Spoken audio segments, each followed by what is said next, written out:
Hello friends, welcome to my YouTube channel. तो जैसे कि हमने मार्केटिंग के बारे में पढ़ा था और लास्ट वीडियो में हमने देखा था टारगेटिंग क्या होता है। तो ये जो हमारा मॉडल होता है एसटीपी मॉडल, इसके बारे में हमने देखा था, जिसके अंदर हमारा सेगमेंटेशन कंप्लीट हो चुका है, टारगेटिंग कंप्लीट हो चुका है और आज की इस वीडियो में हम प्रोडक्ट पोजिशनिंग को कंप्लीट करेंगे। तो लास्ट वीडियो में हमने एक क्वेश्चन डिस्कस किया था जिसके अंदर था the most formal and best definition of a marketing is. तो इसके अंदर आपको 4 ऑप्शन गिवन थे जिसके अंदर आपको बेस्ट डेफिनेशन बतानी थी मार्केटिंग की। तो इसका करेक्ट आंसर है option number A, an organizational function and a set of a process for creating, communicating and delivering values to customers and that benefit the organization. तो जो हमारा मार्केटिंग होता है वो एक ऑर्गेनाइजेशनल फंक्शन है। ऑर्गेनाइजेशनल फंक्शन इसलिए क्योंकि इसके अंदर हमें सब चीज़ों को ऑर्गेनाइज करना पड़ता है और इसके अंदर एक प्रोसेस को फॉलो किया जाता है जिसके अंदर हम सबसे पहले क्या करते हैं, क्रिएट करते हैं। क्रिएट करना मतलब प्रोडक्ट को बनाते हैं, कम्युनिकेट करते हैं मतलब उसका प्रमोशन करते हैं, इसके बाद डिलीवर करते हैं मतलब किस तरीके से डिलीवर करेंगे, जैसे कि क्या प्लेस किस जगह पे करेंगे, डिस्ट्रीब्यूशन मिक्स कौन सा यूज़ करेंगे। And last is value and benefit. Value and benefit का मतलब किस वैल्यू पे हम उसको रखेंगे, क्या प्राइसिंग होगा। और इसके बाद आता है हमारा कि इसके जो बेनिफिट है ये किसको मिलता है, फिर ऑर्गेनाइजेशन को। और ये हम किसके लिए करते हैं, अपने टारगेट ऑडियंस के लिए। तो जो बेस्ट डेफिनेशन होती है मार्केटिंग की वो आता है ऑप्शन नंबर ए, जिसके अंदर हमने 4 पीस को भी डिस्कस किया है। इसके बाद में हम स्टार्ट करते हैं आज का न्यू टॉपिक। सबसे पहला आता है आपका एसटीपी मॉडल। तो एसटीपी मॉडल के अंदर आता है आपका segmentation, targeting and positioning. Segmentation के अंदर हमने देखा था कि जब हम मार्केट को सेगमेंट्स के अंदर डिवाइड कर देते हैं, सेगमेंट्स मतलब हम उसको छोटे छोटे ग्रुप्स के अंदर बांट देते हैं जिससे हम बाद में उनको टारगेट कर सकें। टारगेट का मतलब होता है जैसे कि जो भी हमने सेगमेंट किया है उसको, उस चीज़ को, उसके ऊपर काम करना, उनके लिए अकॉर्डिंगली उनके लिए प्रोडक्ट बनाना, उनके लिए वो जैसे सोचते हैं वैसे उनकी थिंकिंग के अकॉर्डिंग प्रोडक्ट को क्रिएट करना। और लास्ट आता है पोजीशनिंग, जिसके अंदर आता है जो भी आपने प्रोडक्ट बनाया है उसकी इमेज को अपने कंज्यूमर्स की माइंड के अंदर क्रिएट करना। मतलब जो भी कंज्यूमर्स आपके प्रोडक्ट के बारे में सोचते हैं, जो भी उनकी इमेजिनेशन है, वो सब आता है हमारा पोजीशनिंग के अंदर। लास्ट वीडियो में हमने ये फ्लो चार्ट के बारे में देखा था जिसके अंदर आता है हमारा सेगमेंटेशन, टारगेटिंग एंड पोजीशनिंग। तो सेगमेंटेशन के अंदर आता है कि सबसे पहले हम मार्केट को डिवाइड करते हैं सेगमेंट्स के अंदर। उसके बाद में जो भी वहाँ पर एरिया में मतलब जिसमें भी हमें काम करना है उसके हम सेगमेंट्स बनाने के बाद हम उस मार्केट को टारगेट करते हैं। तो सबसे पहले हम टारगेटिंग स्ट्रैटेजी को वहाँ पर डिसाइड करते हैं कि कौन सी टारगेटिंग स्ट्रैटेजी लगेगी। उसके बाद में हमने जो भी टारगेट किया है तो उसको हम ये देखते हैं कि किस तरीके से आगे काम करना है।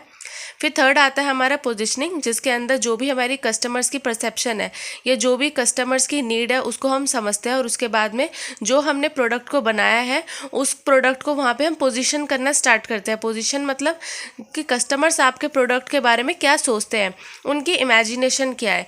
तो इसके अंदर आता है positioning product in the mind of the customers. इसके बाद में जब ये 3 प्रोसेस जो है ये आपका फॉलो हो जाते हैं, इसके बाद में हम क्या करते हैं, मार्केटिंग मिक्स। मार्केटिंग मिक्स के अंदर हमारे टोटल 8 पीस आते हैं।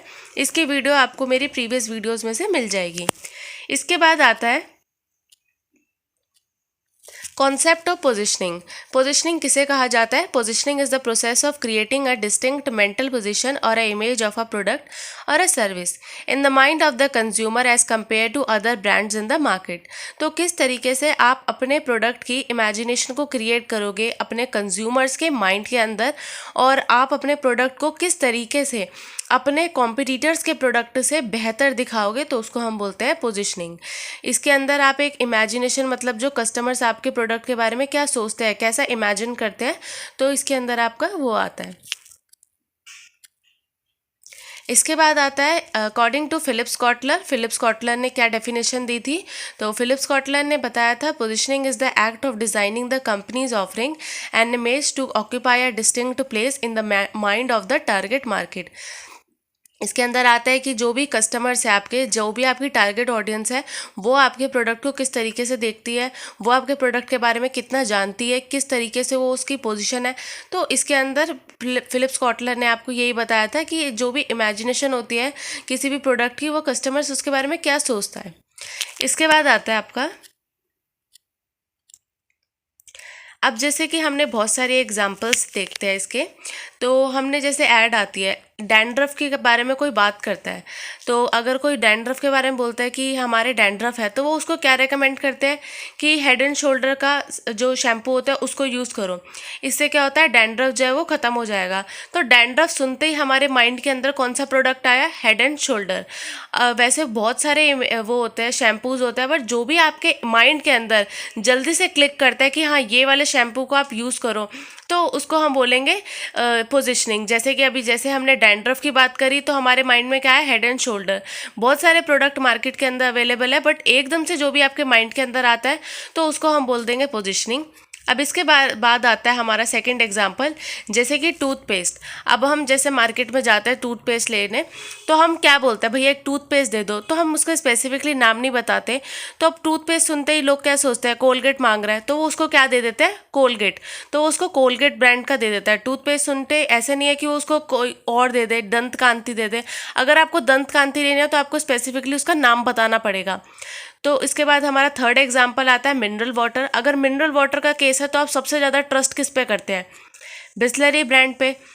अगर आप कहीं बाहर घूमने भी जाते हैं तो आप कौन सी कंपनी की वाटर बॉटल लेते हैं, तो आप बोलते हो भैया बिस्लरी दे दो एक। तो इसके बारे में आप किस प्रोडक्ट के बारे में क्या सोचते हैं और उसकी इमेज कैसे आपके माइंड के अंदर क्रिएट की हुई है, तो उसे हम बोलेंगे पोजिशनिंग। और ये इसके कुछ एग्जाम्पल थे। इसके बाद आता है हमारा बेनिफिट्स ऑफ पोजिशनिंग, कि पोजिशनिंग करने से क्या क्या बेनिफिट होते हैं। तो इसके 6 बेनिफिट हमने यहाँ पे लिखे हैं। तो फर्स्ट आता है create a strong competitive position. अगर आप लोगों ने अच्छे से पोजिशनिंग करी अपने प्रोडक्ट की, तो उससे क्या होता है, एक स्ट्रॉन्ग कॉम्पिटिटिव पोजीशन आपकी क्रिएट होगी। मतलब जो भी कॉम्पिटिटर्स के प्रोडक्ट है उससे आप किस तरीके से अपने आप को स्ट्रॉन्ग दिखा पाओगे, तो वो किससे दिखा पाओगे, पोजिशन करने से ही।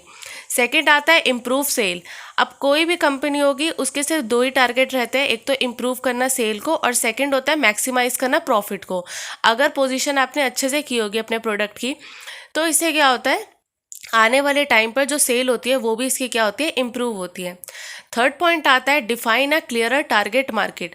अगर आपको पहले से ही अच्छे से पता है कि आप किस पे, मतलब आपकी क्या सेगमेंट है, आपने कौन से कस्टमर्स को टारगेट करा है और आप किस तरीके से उसको पोजीशन करोगे, तो आपको ये क्लियर रहता है कि आपका कौन सा टारगेट मार्केट है। फोर्थ पॉइंट आता है मेक मोर इफेक्टिव डिसीजन। अगर आपने पोजीशनिंग अच्छे से की है तो इसके बाद में जो भी आने वाले टाइम पर आपको किस तरीके से अपग्रेड करना है मार्केट के अंदर, अपने प्रोडक्ट को आने वाले टाइम पर उसके अंदर कौन से बदलाव लेकर आओगे, आप कस्टमर्स के सामने किस तरीके से प्रेजेंट करोगे, तो उसमें आता है आपको डिसीजन मेकिंग में भी इसमें हेल्प मिलती है। फिर फिफ्थ पॉइंट आता है कनेक्ट टू कंज्यूमर नीड्स। अगर आपने पोजीशंस अच्छे से की होगी तो जो कंज्यूमर की नीड है वो भी आपकी फुलफिल हो जाएगी और इससे आप कंज्यूमर की नीड से भी कनेक्ट कर सकोगे। सिक्स्थ पॉइंट आता है create an effective promotional strategy. Positioning, अगर हम पोजीशनिंग से हमें क्या बेनिफिट होगा, अगर हमारी पोजीशनिंग अच्छे से होगी तो उससे जो भी प्रमोशनल स्ट्रैटेजी है उसको अगर हम अच्छे से यूज़ करेंगे तभी तो जो कंज्यूमर है उसके माइंड के अंदर हमारे जो प्रोडक्ट है उसकी इमेज क्रिएट हो पाएगी। तो ये थे इसके टोटल 6 बेनिफिट पोजीशनिंग के। इसके बाद आता है बेसिस फॉर पोजीशनिंग। अब बेसिस के अंदर भी इसके 7 पॉइंट होते हैं। तो फर्स्ट आता है price based positioning, quality based, differentiation based, convenience based, characteristics based and customer service, and last आता है हमारा यूज़र ग्रुप। तो प्राइस बेस्ड, प्राइसिंग बेस्ड के अंदर जैसे कि हमें नाम से ही पता चल रहा है, इसके अंदर हमने किसके बारे में बात की होगी, प्राइस के बारे में। Pricing is an essential factor that impact the decision of most customer. Company with the lowest price product at a reasonable level of quality usually win in the many product area. अब जैसे कि अगर किसी product, वैसे तो जैसे आप 2 example लेते हैं, हमने कोक और पेप्सी का एग्जांपल लिया है। अब कोक और पेप्सी का ऑलमोस्ट प्राइस जो होता है वो सेम होता है, बट किसी किसी को क्या होता है, कोक ज़्यादा पसंद होती है as compare to Pepsi and vice versa. तो इसके अंदर अगर आपके दोनों का प्राइस सेम है, दोनों की क्वालिटी भी ऑलमोस्ट सेम है, बट किसी के माइंड के अंदर किसी प्रोडक्ट को ज़्यादा लेके कुछ ज़्यादा ही सेंटिमेंट होता है, वो सिर्फ उसी पर्टिकुलर ब्रांड को खरीदेंगे। अब जैसे कि हमने सुपरमार्केट का एग्जांपल लिया है, अब वहाँ पर बहुत सारे नूडल्स अवेलेबल होते हैं, बट हम लोग क्या है, नूडल्स सुनते ही सबके माइंड में क्या आता है, मैगी। तो अब जैसे नूडल सेक्शन में जाते हैं सुपरमार्केट के अंदर, वहाँ पर बहुत सारे ब्रांड्स के अवेलेबल होते हैं, जैसे मैगी हो गया, यिप्पी होता है, रामेन नूडल्स हो गया, तो बहुत सारे ब्रांड्स के अवेलेबल होता है, बट आपके माइंड के अंदर कौन सा प्रोडक्ट है आप उसको खरीदोगे, तो उसको आप बोलेगे प्राइसिंग। प्राइसिंग मतलब जब सबके ऑलमोस्ट सेम प्राइस होता है, सबकी क्वालिटी भी अच्छी होती है, बट इसके अंदर ये देखा जाता है कि ऐसा कौन सा प्रोडक्ट है जो आपको सबसे ज़्यादा ही पसंद है। तो उसके बाद सेकंड पॉइंट आता है आपका quality based positioning. Quality based के अंदर आता है जब आप क्वालिटी को चेक करते हो, मतलब आप क्या अच्छी चाहते हो, क्वालिटी। इसके अंदर आता है quality can help rebuff most pricing war in some market such as luxury, cosmetic और car quality can define whose the competitor are. तो क्वालिटी के अंदर आप जैसे कि लग्जरी कॉस्मेटिक्स हो गए, मतलब जो मेकअप प्रोडक्ट्स होते हैं, उसके अंदर भी आप क्या देखोगे कि क्वालिटी अच्छी होनी चाहिए, क्योंकि उन प्रोडक्ट्स को आप कहाँ पे यूज़ करते हो, अपने स्किन के ऊपर यूज़ करते हो, तो आप कुछ भी इसके अंदर कॉम्प्रोमाइज़ नहीं करोगे। ऐसा नहीं है कि आप चीप प्रोडक्ट्स को लेकर आ जाओगे। अगर स्किन की बात आती है तो लोग इसके अंदर क्या करते हैं, एक अच्छी क्वालिटी के या ब्रांडेड प्रोडक्ट्स जो होते हैं उसको यूज़ करना ज़्यादा प्रेफर करते हैं। सेकंड आता है कार क्वालिटी। कार क्वालिटी के केस के अंदर भी, या फिर वो जो वॉच आती है उसके अंदर भी लोग क्या सोचते हैं कि जो अच्छी क्वालिटी के प्रोडक्ट हो हम उसी को परचेज करें। जैसे इसका एग्जांपल है रोलेक्स की वॉचेस एंड एप्पल प्रोडक्ट। अगर कोई एप्पल का कोई कस्टमर होगा, अब वो आने वाले टाइम पर भी क्या करेगा, जो एप्पल के ही प्रोडक्ट्स होंगे उसमें ही डील करेगा। ऐसा नहीं है कि उसके बाद एप्पल के बाद वो एंड्रॉयड में शिफ्ट हो जाए, बहुत ही कम केसेस के अंदर होता है, क्योंकि एप्पल के अंदर भी कुछ एक डिफरेंट क्वालिटीज़ होती है। एप्पल प्रोडक्ट के अंदर क्या होता है, वो बोलते हैं कि हम प्राइवेसी अच्छी देते हैं, हमारी क्वालिटी अच्छी है। इसके अंदर वो बोलते हैं हमारे कैमरा जो होता है, कैमरा वो बहुत अच्छा है, स्टोरेज कैपेसिटी अच्छी है। तो एप्पल प्रोडक्ट के अंदर ये कुछ अलग ही यूनिक फीचर्स हैं जो बाकियों से उसको अलग बनाता है। इसके बाद आपका थर्ड पॉइंट आता है डिफ्रेंसिएशन बेस्ड पोजीशनिंग। डिफ्रेंसिएशन में ये आता है कि आप अपने प्रोडक्ट को किस तरीके से दूसरों के प्रोडक्ट से बेहतर दिखाओगे। Differentiation is what set your product और services apart from the crowd. If your product और service is dramatically different, rivals may not pose as much of a threat. अगर आपकी जो मतलब आपका जो प्रोडक्ट है वो दूसरों के प्रोडक्ट से कुछ ज़्यादा ही डिफरेंट है, तो आसपास के जो कॉम्पिटिटर्स हैं उसके साथ में आपको कॉम्पीट करने में इजीली हो जाता है। जैसे कि एग्जांपल है टेस्ला।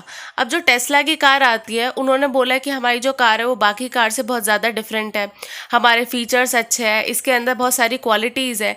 तो डिफ्रेंसिएशन में यही पॉइंट आता है आपका कि आप अपने प्रोडक्ट को किस तरीके से कॉम्पिटिटर्स के प्रोडक्ट से बेहतर दिखाओगे। फोर्थ पॉइंट आता है आपका कन्वीनियंस बेस्ड पोजीशनिंग।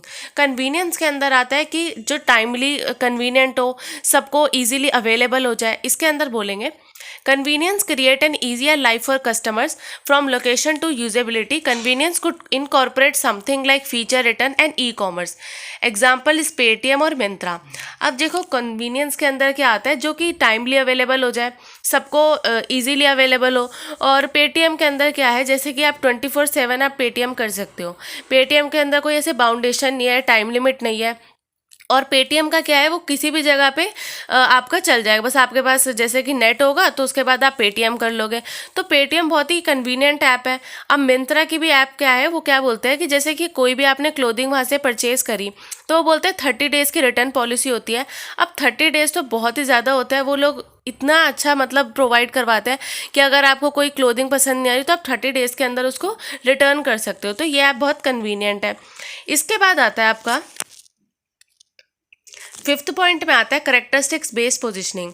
करेक्टरिस्टिक्स के अंदर आता है मतलब आपके क्या करेक्टरिस्टिक्स दूसरे के प्रोडक्ट से किस तरीके से डिफरेंट है, या फिर ऐसे क्या क्वालिटीज़ है जो औरों के प्रोडक्ट से आपके प्रोडक्ट को डिफरेंट बनाती है। Brands give certain characteristics to their product that aims at creating association. It's done to make consumers choose based on brand imagination and product characteristics. मतलब कंज्यूमर्स जो होते हैं वो किसके ऊपर चूज़ करते हैं, मतलब किसके ऊपर बेस्ड उनका डिसीजन होता है कि ब्रांड की कैसी इमेज है और दूसरा की प्रोडक्ट के करेक्टरिस्टिक्स कैसे हैं। अब जैसे कि हमने ऑटोमोबाइल इंडस्ट्रीज़ का एग्जांपल लिया है, अब सेफ्टी की बात आती है अगर कार के सेक्टर में, तो किसके ऊपर लोग ज़्यादा प्रेफर करते हैं, टाटा और महिंद्रा की कार को। और रिलायबिलिटी की बात होती है तो किसको करते हैं, होंडा, सुजुकी, हुंडई। इसके बाद आपका 6 पॉइंट आता है Customer services. Customer services emphasis creating helpful and friendly interaction. This can be specifically critical in specific industries such as restaurant and banking area or e commerce. अब customer services के अंदर आता है कि आप किस तरीके की सर्विस प्रोवाइड करते हैं अपने कस्टमर्स को, जिसके अंदर आता है जैसे कि कुछ स्पेसिफिक इंडस्ट्रीज़ हो गई, या फिर हम एग्जांपल लेते हैं जैसे कि रेस्टोरेंट सर्विस हो गई। अब उसके अंदर आप कैसी सर्विस दे रहे हो उनको, आप सर्विस टैक्स कितना ले रहे हो, या फिर जो आपके जो खाना बना के वो जल्दी से डिलीवर करते हैं तो वो टाइमिंग कितनी है। तो इसके अंदर इन सब सर्विसेज को देखा जाता है। इसके बाद आपका 7 पॉइंट आता है यूज़र ग्रुप। यूज़र ग्रुप के अंदर आता है this type of positioning target a particular group of users and explain why the company is offering a directly applicable and relevant to this group. अब यूज़र ग्रुप के अंदर आता है कि वो टारगेट करते हैं किसी पर्टिकुलर ग्रुप ऑफ यूज़र्स को, और इसके अंदर वो एक्सप्लेन करते हैं कि कंपनीज़ की क्या ऑफरिंग है, कंपनीज़ क्या किस टाइम पर क्या चीज़ को लेकर आएगा। और इसके अंदर जैसे एग्जाम्पल आता है जॉनसन्स एंड एक्स। अब जो जॉनसन्स होता है उसके प्रोडक्ट वो किसके अंदर डील करते हैं, जैसे कि बेबी प्रोडक्ट्स के अंदर डील करते हैं, जैसे कि बेबी पाउडर हो गया या फिर जो भी ऑयल आता है। तो जो लोग होते हैं वो किसको प्रोडक्ट को ज़्यादा प्रेफर करते हैं, बेबीज़ के लिए जॉनसन को। और जो एक्स के डिओड्रेंट होते हैं वो भी बहुत ही ज़्यादा अच्छे माने जाते हैं। इसके बाद आता है आपका, तो आज की इस वीडियो में हमने देखा था basis for positioning. Basis of positioning यहाँ पर हमारे टोटल 7 होते हैं, जिसके अंदर आता है pricing based, convenience based, quality based, differentiation based, characteristics based, user group and last आता है हमारा कस्टमर सर्विस। तो आज की इस वीडियो में हमारा जो पोजिशनिंग टॉपिक है वो कंप्लीट होता है। तो ये आपके लिए आज का क्वेश्चन है, जिसके अंदर है marketing is dash there is a constant tension between the formulated side of a marketing and the management side. तो मार्केटिंग जो होता है वो क्या होता है, एक आर्ट है, एक साइंस है, both art as well as science, या फिर डी ऑप्शन आएगा सेलिंग। तो इसका करेक्ट आंसर आप मुझे जो भी आपको लगता है वो आप मुझे कमेंट सेक्शन में बता सकते हैं, और इसका जो आंसर है वो मैं आपको नेक्स्ट वीडियो में बताऊँगी। इसके बाद जो आपका टॉपिक होता है ये कंप्लीट होता है। आपको मेरी वीडियो अच्छी लगी हो तो आप प्लीज़ लाइक करें, चैनल पे नए हो तो सब्सक्राइब करें, और आप मेरी वीडियो को ज़्यादा से ज़्यादा शेयर करें। Thank you so much for watching.